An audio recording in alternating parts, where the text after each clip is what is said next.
और guys, land investments के बारे में ना अमेरिका में बात करेंगे थोड़ा सा।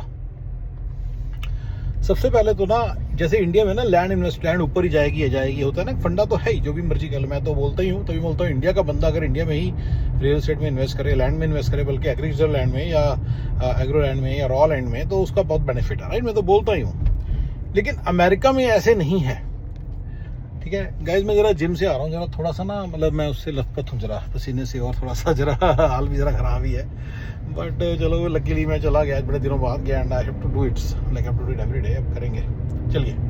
आप ना मेरी टोन में भी फ़र्क देखेंगे, आई प्रॉमिस, ठीक है ना। With in a matter of month आप मेरी टोन में फ़र्क देखेंगे आप, ठीक है। चलिए गाइज, ये ट्रांसफॉर्मेशन जर्नी भी जरा याद रखना। मेरा मतलब लिटरली 197 के करीब आया पाउंड, तो ये मेरे को 165 पाउंड करना है मिनिमम, और 155 पाउंड है तो बेस्ट है। ये मेरा टारगेट है, करके छोड़ूंगा यार, करना ही पड़ेगा, बहुत ज़्यादा हो गया। और गाइस चलिए, तो लैंड इन्वेस्टमेंट्स के अंदर मैं आपको एक बात बताता हूँ कि ना, देखो अमेरिका के अंदर लैंड इन्वेस्टमेंट ऐसे नहीं काम करती, ठीक है ना। पहले तो आप देखो, लैंड को ना कैश में लेना पड़ता है, उस पर लोन नहीं मिलता। अगर लोन मिल भी जाए, चलो लोन मिल गया, आपको किस्तें देनी है फिर हर महीने, राइट। वो कोई ऐसे जैसे हाउस है ना, वैसी चीज़ नहीं है कि भी हाउस की जो रेंट आएगा उसी से आप मॉर्गेज पे कर देंगे, ऐसा नहीं होगा। लोन मिलता है कई बार 60-70% डाउन पेमेंट देके बाकी वे लोन मिल जाता है, उसका इंटरेस्ट रेट भी बड़ा हाई होता है, ठीक है ना। और इंडिया की तरह नहीं है कि लैंड का ऊपर जाएगा ही जाएगा। मैं तो ये कहता हूँ कि लैंड बल्कि एक वो है कि मतलब कि अपना व्हाट यू कॉल इट, एक अपने एसेट जो लिया है लैंड, ये आपने एक ज़्यादा से समझ लो कि स्टॉक लिया जो स्लो मूविंग सा स्टॉक है, ऊपर गया तो गया, उससे वहीं कभी खड़ा रहे और उससे नीचे ही आ जाए। इंडिया की तरह नहीं है कि लैंड लिए तो ऊपर ही ऊपर जाएगी। Cheap land stays cheap forever pretty much, ठीक है ना। अच्छा, लैंड के अंदर बहुत सारे कहीं तरह के खर्चे तो होते ही होते हैं, यानी कि उसकी रनिंग कॉस्ट है ही। मैं प्रॉपर्टी टैक्सेस, कुछ और फीस होती हैं, कोई और फीस हो सकती है, प्रॉपर्टी टैक्स तो मिनिमम होती है, कोई और भी फीस होती है, वीड वूड कोई ट्रीटमेंट हो सकती है। अच्छा, लैंड में आपके साथ फ्रॉड भी बहुत हो सकता है उसमें ना, कि मेरी टॉक्सिक लैंड होती है यहाँ पे अमेरिका में, या उसमें कोई और इशू है, या टॉक्सिक मतलब उसमें कोई एनवायरमेंटल हैजर्ड है, मान लो उसमें कोई जस्ट सही, मतलब उसमें कोई केमिकल गिर गया था कभी और वो केमिकल बस ऐसे है, तो वो लैंड आपको मिल रही है, अब आप लेके बैठे हुए हो थिंकिंग की आपको पता नहीं क्या कुछ होना है, उसमें कुछ नहीं उगलना, ठीक है ना। तो लैंड को जो है, अगर आप इस तरह से सोचेंगे ना भी लैंड लूंगा तो बढ़िया हो जाएगा। अब मैं एक सिंपल मैच बता देता हूँ। मान लीजिए आपने $1 मिलियन की लैंड ले ली, ठीक है ना। अच्छा, लैंड सारी की सारी आफ्टर टैक्स मनी से ली जाती है, फिर उसके बाद जब आपकी लैंड मान लो 2 मिलियन की होगी, अगर आपने बेची, पहले तो वही डिस्पोज, अच्छा इलिक्विड बहुत ज़्यादा है। अच्छा, लैंड का एक बड़ा एक और फंडा बताता हूँ। लैंड ना एक ऐसी चीज़ है जो कि हो सकता है बिके ही ना कभी, 2-2 साल 3-3 साल ना बिके। देखो मैं इसके कितने इंटरेस्टिंग पॉइंट्स बता रहा हूँ। जो अमेरिका की लैंड है, मैं उसकी बात कर रहा हूँ, लैंड की। भाई मैंने खुद ने लैंड देखी है ऐसी जो 20-20 साल से उसी प्राइस पे हैं, 20-20 साल से, ठीक है ना। अगर मान लो डबल हो भी गई 10 साल बाद, तो आपको क्या, मेरे को तो डबल होगी, गौरव कह रहा था डबल नहीं होती। भाई इतने तो वैसे ही हो जाने थे डबल ना। अगर आपने S&P में लगाए होते तो 7 साल में डबल हो जाते हैं, 7 से 8 साल में S&P 500 में, तो उतना तो आपको मिलेगा ही ना। इन्फ्लेशन भी तो हुई है ना, चलो आप ये सब मत मानो, पर इन्फ्लेशन तो हुई है ना, तो लैंड की वैल्यू डबल से कम ही हुई है। तो ये आपको समझना है कि, ठीक है ना। तो लैंड जो है ना, मतलब यहाँ पे थोड़ी बहुत एप्रिसिएशन मिल भी गई तो वो कुछ नहीं है, हमें तो प्रॉपर एप्रिसिएशन चाहिए ना, ठीक है ना।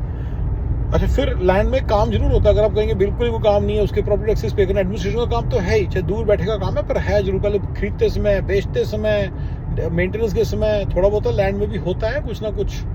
ऐसा नहीं कह सकते लैंड ले लिया मुझे कभी जाके वापस देखने की जरूरत ही नहीं है, ऐसा नहीं होता। अमेरिका की लैंड ऐसे नहीं काम करती।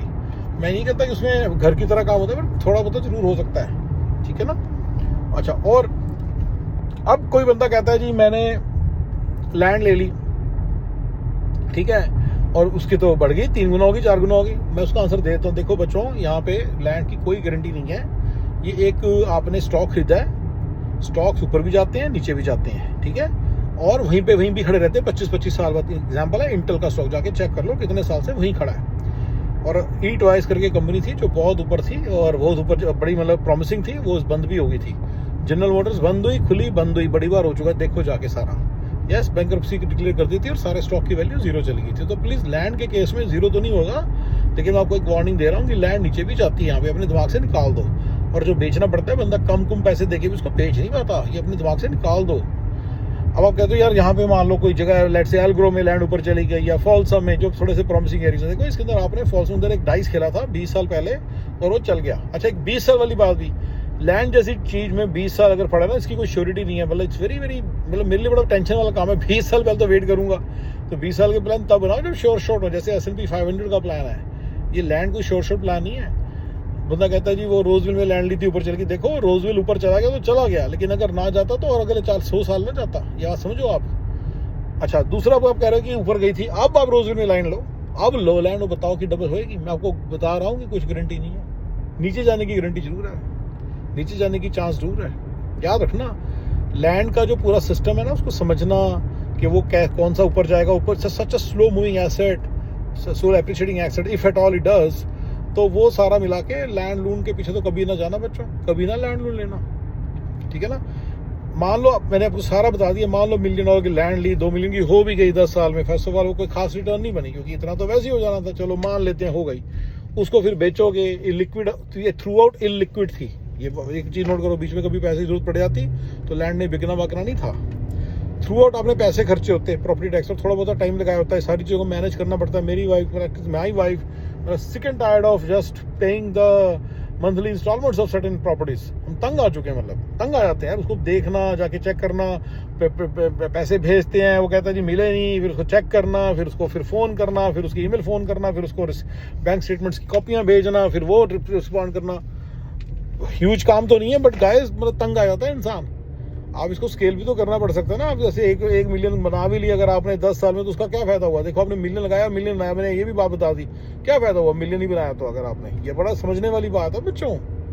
इतनी तो आपकी तनख्वाहें हैं, 3-3, 4-4 लाख, हस्बैंड वाइफ की मिलकर 4-4 लाख तनख्वाह। अगर उन्होंने 1 मिलियन कमा भी लिया 10 साल में, तो क्या कमा लिया, 100 के तो पर ईयर कमाए हैं। इससे अच्छा कोई आप ऊबर चला लेते साइड पे सैटरडे संडे। ये भी एक समझना आपको।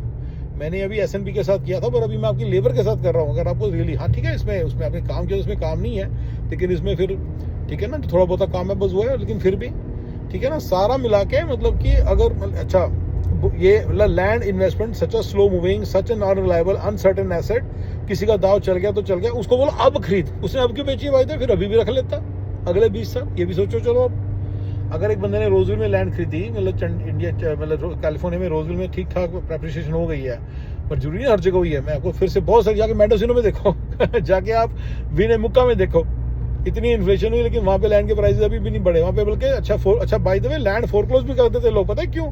उनको टैक्सेस देना वारे नहीं पड़ता।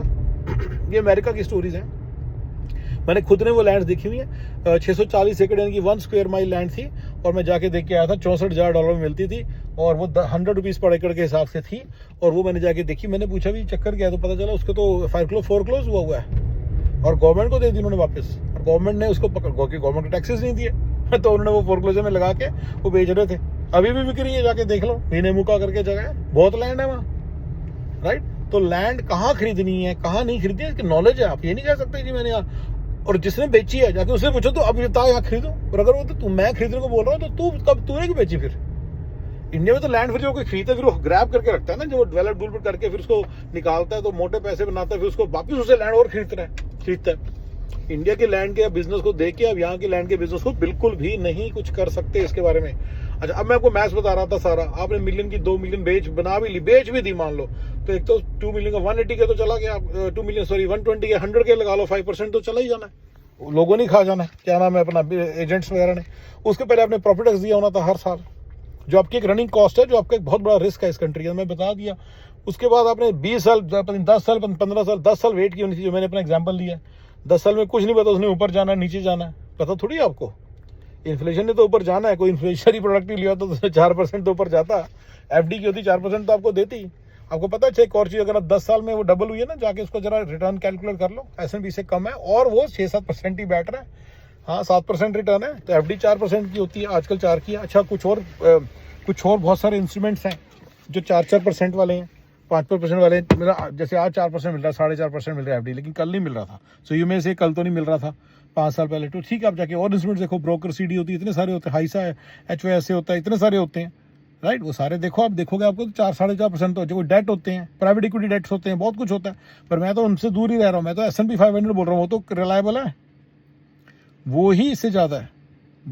सुनने में लगता है मेरी डबल होगी, मिलियन बन गया, 4 लोगों जाके सुनाएगा लोग, आप इंप्रेस भी हो जाओगे और लेके बैठ जाओगे। आप नहीं सब चक्करों में मत फंसो। आप इन जगहों में मत फंसो प्लीज़। रिमेंबर, लैंड का मेरी सबसे बड़ी चीज़ पता क्या होती है? इलिक्विडिटी। बिकती नहीं है सालों सालों तक, 2-2 3-3 साल तक। इंडिया नहीं है, ठीक है ना। मैंने बहुत सारे फैक्टर्स बताए आपको लैंड से दूर रहने के लिए। रियल एस्टेट इन अमेरिका, अपना घर बनाओ, मैंने हमेशा बोला अपना घर बनाओ, वो आपको दे के जाएगा 20 साल में। आपको जितने सारे पैसे, कई लोग कहते हैं 10 साल रखें 15 साल रखें, मैं कहता हूँ 20 साल के अंदर जरूर दे के जाएगा। मुझे बस 10-15 का नहीं पता, 20 साल में जरूर दे के जाएगा आपको। वो आपका जितना सारी अपनी किस्ती दी दे के जाएगा। बाकी कोई घर की, कोई इन्वेस्टमेंट प्रॉपर्टी की और कोई लैंड की कोई भी गारंटी नहीं है, ठीक है ना। Okay guys, thank you.